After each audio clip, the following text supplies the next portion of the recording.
গাজীপুরে আমাদের এক কর্মীকে শুধু মারেই নাই, হাসপাতালে চিকিৎসা করতে গেছে, সেখান থেকে বের করে নিয়ে এসে তাকে মেরে ঝুলিয়ে রেখে দিয়েছে পুলিশ। সেই উত্তরা ইসলামী হাসপাতাল চিকিৎসা করতে গেছে আহত পুলিশ, তাকে হাসপাতাল থেকে টেনে বের করে রাস্তায় ফেলে তাকে সেখানে কুপিয়ে কুপিয়ে হত্যা করেছে, পুলিশকে মেরে ঝুলিয়ে রেখেছে। আমার মোটর কেডের যে পাইলট মোটর সাইকেল দিয়ে সব আসতো, সে ওই যাত্রাবাড়ির ওদিকেই থাকতো। ওখানে প্রত্যেক বাড়িতে বাড়িতে যে তারা খুঁজছে পুলিশের কেউ আছে কি না, আওয়ামী লীগের কেউ আছে কি না।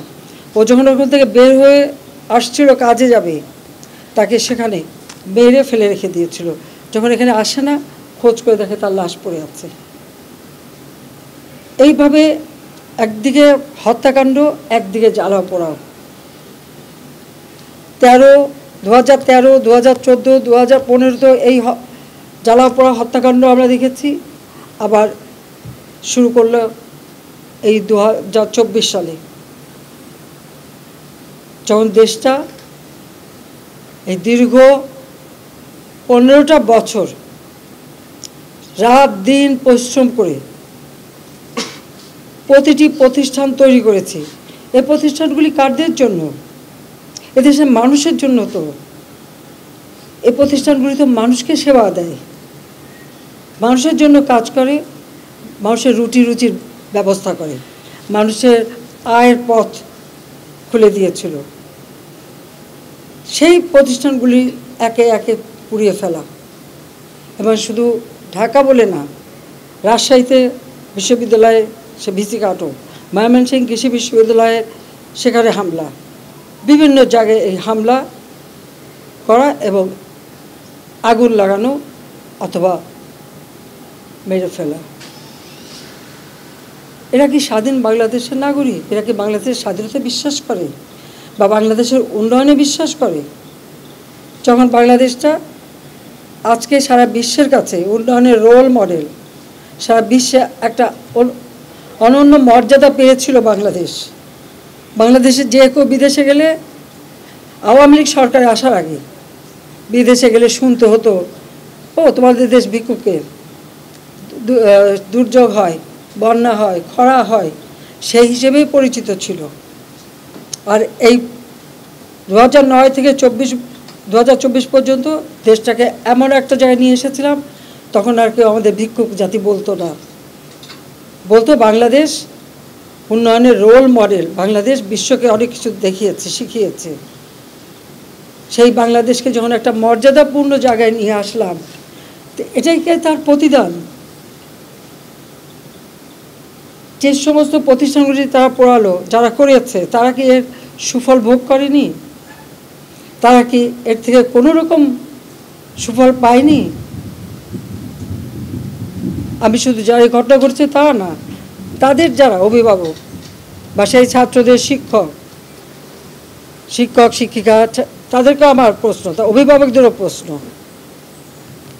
যেখানে কোটা সেই প্রজ্ঞাপন স্থগিত হয়ে গেছে, তারপরে আন্দোলন করার কি ছিল? তারপরে তো আমরা ধৈর্য ধরেছি, ধৈর্য ধরে ধরে তাদেরকে বোঝানোর চেষ্টা করা হয়েছে, বারবার বলেছি। তবে এমনকি এই ছাত্রদের সাথে আমাদের মন্ত্রীরা পর্যন্ত দিনের পর দিন বৈঠক করেছে। একটার পর একটা তাদের আবদার, এটা করতে হবে, আমরা করে দিয়েছি। পরে আবার ঘুরে যে সেটা না, আরও চাই। করতে করতে হ্যাঁ, কোটা তাদের যে দাবি ছিল তার থেকে অনেক বেশি আমরা দিয়ে দিয়েছি। কিন্তু একটা জিনিস আমি লক্ষ্য করলাম, ওই মুক্তিযোদ্ধা এবং মুক্তিযোদ্ধা পরিবার বা মুক্তিযোদ্ধার দিকে যেন তাদের বেশি মানে একটা ক্ষোভ। আমার একটা কথা নিয়ে তারা কতদিন প্রতিবাদ করলো। কি কথা বলেছিলাম আমি? আমার কথাটাকে বিকৃত করা হয়েছিল। আমি বলেছিলাম মেধা মেধা মেধা, কোটা না মেধা। তো কোটা আমাদের নারীর কোটা, প্রতিবন্ধীদের কোটা, নৃগোষ্ঠীর কোটা, প্রত্যেক জেলার কোটা, মুক্তিযোদ্ধা পরিবারের কোটা, সেগুলো তো আমি বাতিলও করে দিয়েছিলাম। তারপরে কোটা না মেধা, মেধা না কোটা, কোটা মেধার মধ্যে এত তফাতের কি আছে? এখানে মেধাই তো হয়, প্রথমে প্রিলিমিনারিতে তাদেরকে পরীক্ষা নেওয়া হয়, এরপর লিখিত পরীক্ষা হয়। লিখিত পরীক্ষা পাশ করলে তখন তাদের ভাইবা নেওয়া হয়। ভাইবা নেওয়ার পরে তারপর যখন পদায়ন করা হয় তখন যারা মেধাবী তারাই পায়, আর অবশ্যই এই কোটাগুলি ভাগ করে দেওয়া হয়।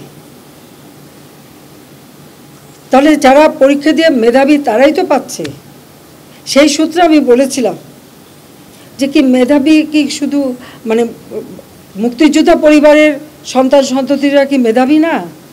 তাহলে মেধাবী কি শুধু ওই রাজাকারের ছেলে মেয়ে?